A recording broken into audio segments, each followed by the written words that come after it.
आज फिर एक बार हमारे पास सैमसंग का जो है सिंगल डोर जो है रेफ्रिजरेटर आया है। वो भी कस्टमर के द्वारा डैमेज किया गया है। यह जो है फ्रिज 4 स्टार है और ये इन्वर्टर मॉडल है। इसका कंप्रेसर का जो वारंटी होता है 10 साल होता है और ये कम वोल्टेज पे भी काम करता है। ठीक है, तो इसका जो समस्या है इस फ्रिज का, आइए दिखा दें कि ये जो आइस यहाँ जमा था, तो कस्टमर पहले इसको चक्कू से जो है आइस को निकालने की कोशिश किए।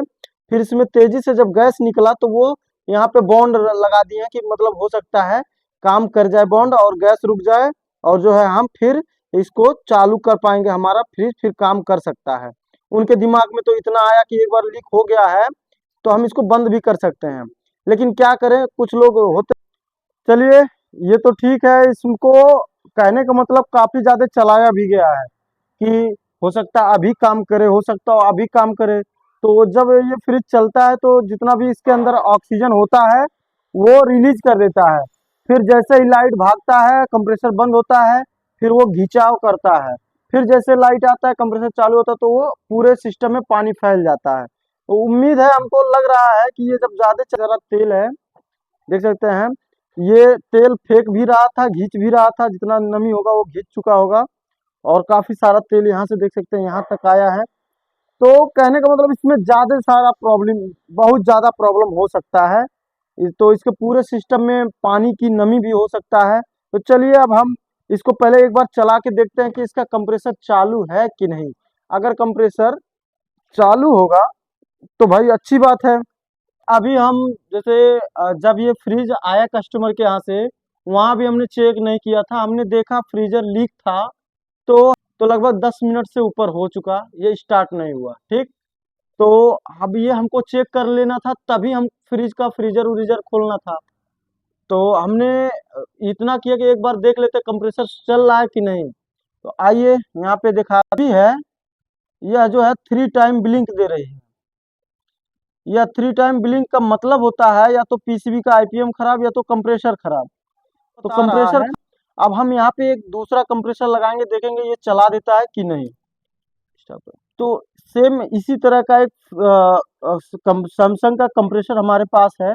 तो इसका भी जैक जो है, ये कंप्रेसर हमारा चालू है और इसका जैक जो है हमको केवल इसमें लगाना है और जैक जब लग जाता है तो इसको ऑन करना है।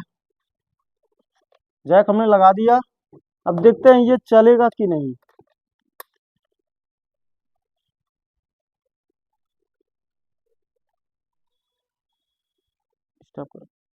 यहाँ पे हमने अब ये जब दूसरा कंप्रेसर लगाया तो ये चालू हो गया। ठीक है, और यहाँ पे देख सकते हैं अब एरर दिखाइए। अब ये एरर भी नहीं शो कर रहा है और यहाँ कंप्रेसर जो है देख सकते हैं,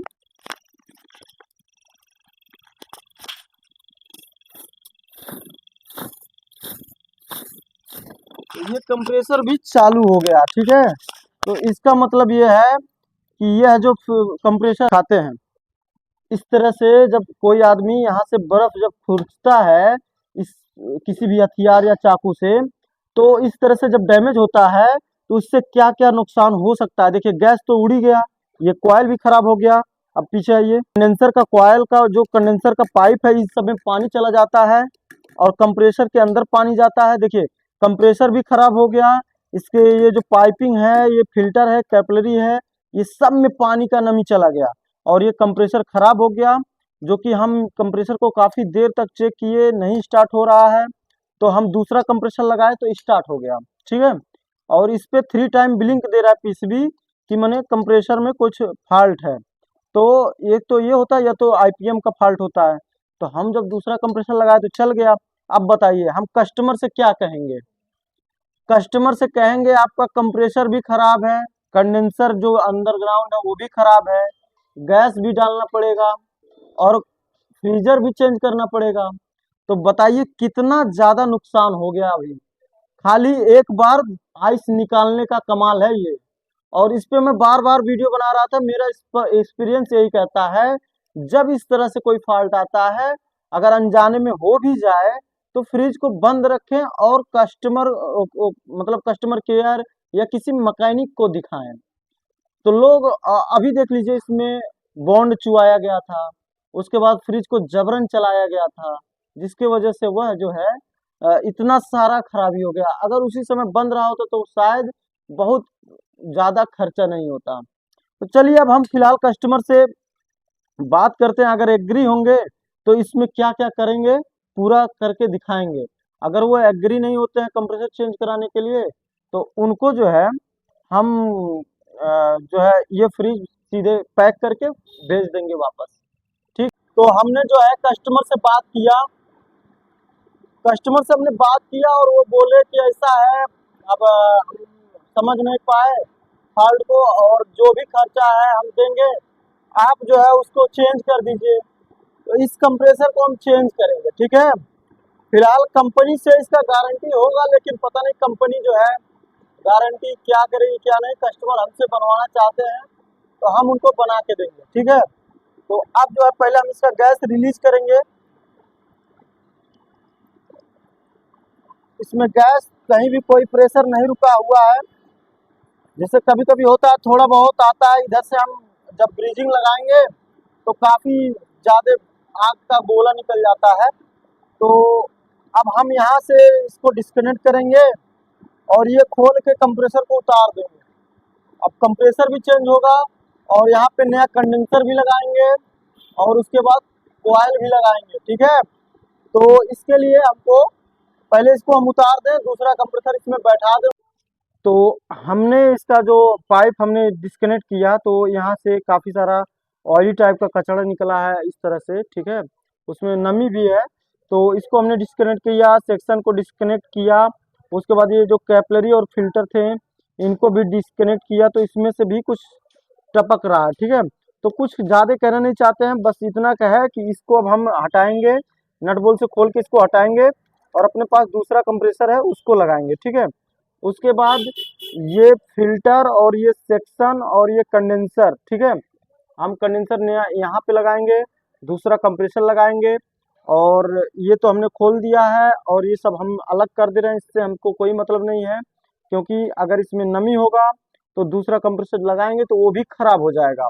तो इसके वजह से हम जो है इसको पूरा सब सिस्टम ही अलग कर देंगे, क्योंकि अगर कंप्रेसर खराब हुआ, लीक होना, हम खोलेंगे, इसको खोल के निकालेंगे और इसमें दूसरा एवापोरेटर डालेंगे और कंप्रेसर भी दूसरा डालेंगे, ठीक है।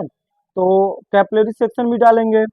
तो ये देखते हैं कि इसको पहले खोल के देखते हैं सेक्शन हमारा निकल जाएगा कि नहीं। अगर नहीं निकलेगा तो बाहर से सारा डालेंगे। कंडेंसर तो बाहर से लगेगा ही, कंडेंसर वायर जाली जो होता है। तो इतना चीज़ हमको बस चेंज करना पड़ रहा है, क्योंकि फ्रिज को ज़्यादा टाइम चलाया गया लीक करने के बाद, चाकू लगाने के बाद, ठीक है। तो इतना सारा हम चेंज करते हैं। तो जो है कटिंग कर चुके हैं और इसको भी कटिंग कर दिए। अब ये बाहर निकल गया, ठीक है, डेड है, इसको भी हमने निकाल लिया। अब इसके तेल को हम चेक करेंगे, इसका तेल कैसा है। जो डैमेज था हमने दूसरा लगा दिया है और ये देख सकते हैं बहुत ही अच्छा फिनिशिंग से फिट हुआ है। तो इसको फिट करने में बहुत टाइम लगा है, ठीक है। इसका पुराना वाला ये देख सकते हैं, ये पुराना वाला डैमेज फ्रीजर है, ठीक है। ये जो डैमेज था हमने इसको बदल दिया और इसके पीछे इसको हमने यहाँ पे लगाने के बाद फिर अच्छे से पूरा टाइट करने के बाद फिर हम जो है पीछे देखिए क्या क्या किए हैं। यहाँ पे हमने कंडेंसर जो जाली होता है उसको बाहर से लगा दिया, ठीक है। उसके बाद ये कंप्रेसर हमने दूसरा लगा दिया, ठीक है। और उसके बाद ये जो है ऑयल, ठीक है, इस कंप्रेसर में ऑयल नहीं था, गिर गया था, तो हम पूरा ऑयल ही मतलब निकाल दिए, ठीक है। अब इसमें हम ये R600 नंबर का नया ऑयल चार्ज करेंगे, ठीक है। ये R600 नंबर का एक सीसी टोटल पूरा पड़ जाएगा इस कंप्रेसर में। तो इसको हम चार्ज करके फिर दिखाते हैं। चालू करा।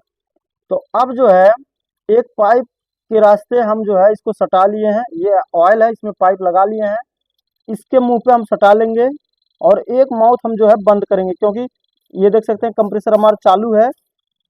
तो इसको एक दो बार फ्लश भी कर लिए। अब इसमें हम एक मुंह को हम बंद करेंगे तो ये ऑयल खींच रहा है, देख सकते हैं पूरा ऑयल जो है चार्ज हो चुका है। जो कि एक माउथ हमने सेक्शन को बंद कर दिया और चार्जिंग वाल को हमने इसको सटा दिया, वो सारा ऑयल घींच लिया अपने अंदर। ठीक है, अब ये कंप्रेसर जो है चलने के लिए पूरा तैयार हो चुका है। और अब हम इसमें ये जो हमारा नया कंडेंसर वायर है पाइप, इसको हम यहाँ डिस्चार्ज पे कनेक्ट करेंगे। उसके बाद यहाँ पे यह हमारा कैपिलरी है, तो यहाँ पे हम जो है फिल्टर को कनेक्ट करेंगे, दूसरा फिल्टर। उसके बाद हम यहाँ सेक्शन से फ्लश करेंगे। ये पाइप और ये फिल्टर हमारा बेकार हो चुका है, इसको हम साइड में रखेंगे। उसके बाद ये सेक्शन हम यहाँ कनेक्ट करेंगे और वहाँ से गैस मार देंगे, फ्रिज हमारा एक नंबर चलेगा। तो चलिए हम करके दिखाते हैं। इधर का जितना भी फिल्टर कैपिलरी ज्वाइंट करना था ज्वाइंट कर दिया, सेक्शन डिस्चार्ज। अब यहाँ पे देख सकते हैं किस तरह से वाल हमने लगा के अभी हम वैक्यूम कर रहे हैं इसका, और वैक्यूम भी हो चुका है। ठीक है, तो काफ़ी दिक्कत आ रही थी काम करने में, जिसकी वजह से हम कई वीडियो इस तरह से बना दिए हैं, कैसे कंडेंसर जोड़ना है, कैसे फिल्टर जोड़ना है, कैसे सेक्शन का जोड़ना है, फ्लश कब करना है, वैक्यूम, तो ये सब हम कर दिए हैं। बस आपको फॉल्ट के बारे में बता दिए कि कभी भी ऐसा फॉल्ट आए तो क्या क्या करना चाहिए। ठीक है, तो अब जो है हम इसमें गैस चार्ज करेंगे R600। चलिए, तो अब जो है इसको हम बंद करते हैं। ये बंद हो गया, उसको खोलिए। इसको बंद कर दिए वैक्यूम को। अब ये पाइप जो है हम कॉमन पाइप में लगा के अब इसको सिलेंडर को ओपन करेंगे और इसका बैक प्रेशर मेंटेन करेंगे। और ये सिलेंडर हमारा ओपन हो गया, थोड़ा सा एयर निकाल देंगे। एयर निकल गया। अब इसको हम थोड़ा प्रेशर इसके अंदर जाने देंगे और कहीं कुछ लीक हो, उस लीक को एक बार हम टेस्ट करेंगे। ठीक है, तो पहले प्रेशर इसमें चला जाए।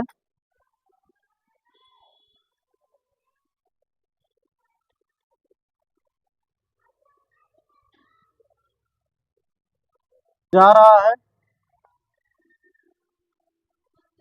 अब हम लीक टेस्ट करेंगे। स्टॉप कर देंगे। तो जैसे कि हमने यहाँ पे लीक भी टेस्ट कर लिया, कहीं लीक भी नहीं है। फ्रिज को हमने चालू किया, इसका बैक प्रेशर जो है हमने मेंटेन कर दिया, तो इसका जो बैक प्रेशर है वो ठीक ठाक है और अब ये अच्छे से चल रहा है। और अब हम जाके देखते हैं अंदर इसके, यहाँ हीटिंग तो बराबर है, अंदर देखते हैं कूलिंग हो रहा है कि नहीं। जब